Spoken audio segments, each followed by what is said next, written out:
Hey everyone, I'm Lexi Duda, and I'm the host of On a Water Break in Rhinestones. I've grown up a competitive baton twirler, winning numerous world titles, and now I'm a coach. I want to bring to you stories from twirlers from all over. So grab a water break, listen in, because you won't want to miss some of these incredible experiences these twirlers have had. All of this coming up on a Water Break in Rhinestones. Hi everyone, thank you for joining me today. I'm Lexi Duda, and this is On a Water Break in Rhinestones. Today I have TCU featured twirler Stephanie McBurnette with me. All right, so we're going to deep dive straight into it. She's a featured twirler for TCU. She's going to be going into her senior year in the fall. So first of all, national championship. That was such an amazing thing to watch. I know I was back here at home watching Georgia and TCU, but seeing the twirlers on the screen was my favorite. How was that experience? That was a once-in-a-lifetime experience. It honestly feels like a fever dream to me thinking back on it, just because TCU hadn't been to a bowl game in 3 years, and next thing we know, we're going to the national championship. And that was like the first experience that any of us who are twirling there have ever had, to go like travel with the band and with the football team to something that was that big. It was just amazing. The amount of people that were there to solely watch us was insane. Did you guys do pep rallies leading up to it and stuff? Like, tell me about that. We did. We did one at like an expo center. That was really cool, and they had a bunch of like turf laid out like indoors. That was fun to do, and there were lots of people there to watch us. Mm-hmm. And then Georgia obviously came in right after us, and there were a lot more people. But then we also did one at Santa Monica Pier, which was very overwhelming because they had to end up getting the fire marshal and SWAT teams to come. There were so many people on the pier that traffic was getting clustered. So my favorite thing about that whole experience was looking up while twirling, and there would just be little SWAT team members on top of the roofs. That's crazy. That's definitely not something I would ever imagine to go through. Oh, no. But then, okay, question is, pregame or halftime? Which was more fun to do? I love our pregame so much, just because like all the twirlers start out separate, and then at one point we all like go to the same area, and that's really fun for us, just because I finally get to be like near them and next to them, and like look over and think, what's KK doing over there? And so it's really fun to be able to like move with the band, because our halftime is very like stationary for us, just because we're just trying to fit within the drill. But I really enjoy our pregame. Okay, so did you get to do pregame? So before the national championships, you guys went to the Fiesta Bowl. Yes, we did. About a week or so before. Mm-hmm. So at that one, did you guys get to do pregame and halftime as well? Yes. Okay, did you do the same show between, or did you guys have to do a quick switch? We've had the same show throughout the entire football season. We are more of a competitive marching band feel instead of like a show band, if that makes sense. Yeah. So throughout the course of football, we work on 3 different parts to a show. And so the day of the game, our band director is like, all right, which part do we want to do? And then we all take a vote, and we're like, we all want to do part 2. That's more fun. Let's switch it up a little bit. And you guys get an opinion in it, which is really cool. Oh, yes. Too. Is there any other performances from the Fiesta Bowl that stick out in your mind? We got to perform at the Phoenix Zoo at Zoo Lights. That was really fun. No one knew what we were getting into, but it was so fun because we were there with like our dance team, which we call the Showgirls. So we were there with show and cheer, and it was like our entire band. And we're a very like small school, and so then having Michigan perform after us and getting to see like their giant band, because they're a big state school, we were all like, oh wow, that's a lot of people.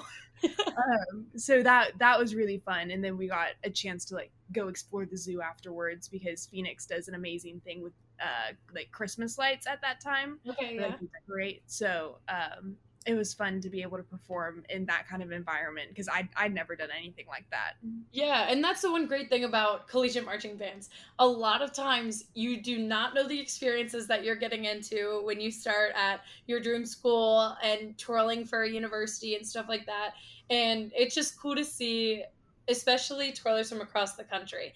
Like I know sitting back watching people now in college, like you guys got to travel so many different places just for during football season.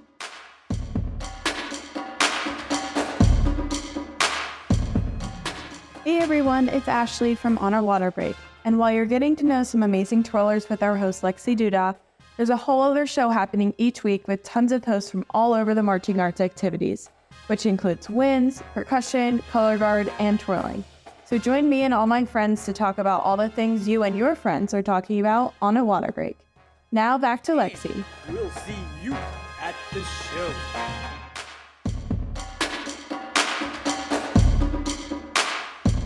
So tell me a little bit about your twirling history. So how did you even get to TCU in the first place? What was that process? During my senior year, which was also the time of COVID, which was wonderful, obviously, I was applying to so many different schools, but TCU was my dream. Like that is the goal that I had set upon when I was in 7th grade. I was like, I'm going to twirl TCU. But I also applied and auditioned at several other schools like Ole Miss or North Carolina State. And I was very fortunate enough to not have to do a live audition for all but one school just because of COVID.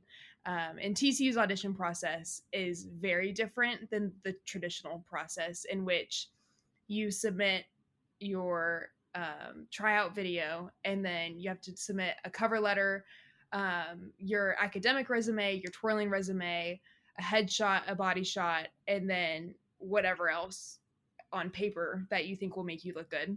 Okay. And you are selected by the twirlers that are there previously and then the band directors. Okay. As I have learned being in the position, we each get a vote. And so it's a very like inclusive process to the twirlers that are there just because like we want to say, you know. Yeah. So that was a very interesting process to have to go through just because number one, COVID, number two, they waited so long to tell anyone Yeah. anywhere. Like if Did you you were guys gonna have to retry out every single year? Because you're a senior now. So did you have to try out every year along the way? No, we don't. Once we're in, like we're set, which is very nice. Yes. But it also depends on like if you're maintaining good relationships within the band, if you're meeting all this like standard requirements like academically and based on like our scholarship requirements that we have, like we have to meet those. Like So you started as a competitive baton twirler before getting into collegiate twirling. Yes, right? I did. So how long have you been twirling? I've been twirling since 4th grade, which is very late.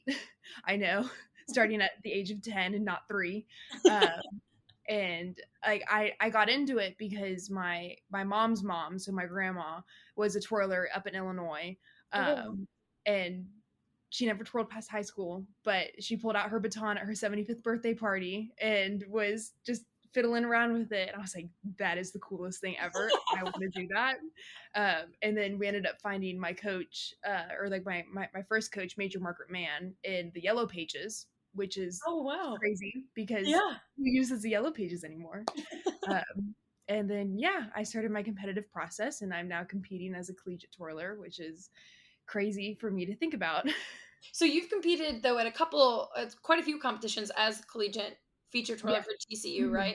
So have you had a favorite one so far, kind of experience wise? Because I know from twirling in college, sometimes it's a little different depending on the competition. And it's always the most fun when there's TCU fans out there or whatever school you're at out there. So then you can hear them cheering you on too. I think my favorite collegiate experience with competing so far has been at AYOP. So MBTA Nationals, just because when I was little, I I've always wanted to compete in college and do the wow trick and compete like a collegiate halftime or collegiate solo, and like do a downfield and have everyone just like sitting there clapping to the Notre Dame fight song for me. So that was like the coolest experience, because after COVID, I never thought that I'd get that. And then last year was the first year, and I was like, this is the best thing ever. So will we see you this year at AYOP? Yes. Okay, awesome. So anybody watching will definitely have to bring their TCU gear and cheering you on. Okay, back up a little bit now, passing on to the next generation. What advice do you have for people who want to be a collegiate feature twirler, people who just want to get involved with baton twirling, anything that you think is important for them to know? I think specifically for collegiate twirling, I'm a band nerd, always have been, always will be. I just say make friends within the band as much as you can, because those are the people that you're going to be spending the most time with. A bunch of like my best friends and my friends that I will see myself like keeping up with after college are all in band, and just band kids in general have given me the best experience in college so far. And so like get to know them, have fun with them, like be a band kid, just integrate yourself into it and just have fun. Enjoy the process for sure. It's definitely a good thing to keep with. Competitive wise, like if people are on the edge, if they're twirling in college and they're thinking, should I compete competitively, like to represent my university, what would you say to that?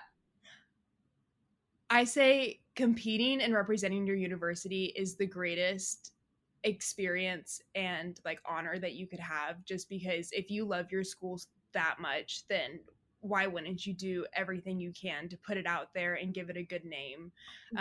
I love competing for my school. I think that showing my love for my school also shows my love for baton twirling. And so being there for like the little girls that look up to you at competitions, they are able to say, oh, she loves her school. Okay, I kind of want to twirl in college now. And so that's just inspiring to the next generation of collegiate twirlers. Okay, so what's next for you? I know you got one more year of school. Are you doing a 5th year? Are you going on to grad school, going into the real world? Well, for the summer, I am going to compete at Nations Cup and Worlds. Doing awesome. Artistic twirl at Nations Cup, and then artistic group at Worlds with Forte, Twirl and Dance, which I'm very excited for. And then for collegiate wise, I am graduating a semester late just because I'm double majoring in finance and accounting and also part of the honors college, and doing all of that on track does not line up very well with also doing a full semester internship at an accounting firm. So I will be graduating a semester late and taking a 5th year to twirl. And then after that, I will start my master's of accounting, and we'll see from there what happens. Well, that's exciting. Hopefully you'll end up at another bowl game, national championship, something that direction. Maybe not another 3 years where there's no bowl game. Yes. Crossing my fingers for you. That would be awesome. All right. Is there anything else you'd like to add to say to the younger generation? I think all I have to say is go Frogs. Awesome. Well, thank you so much for talking with me today, and we can't wait to see you at AYOP and then on the field in the fall. Awesome. Thank you so much for having me.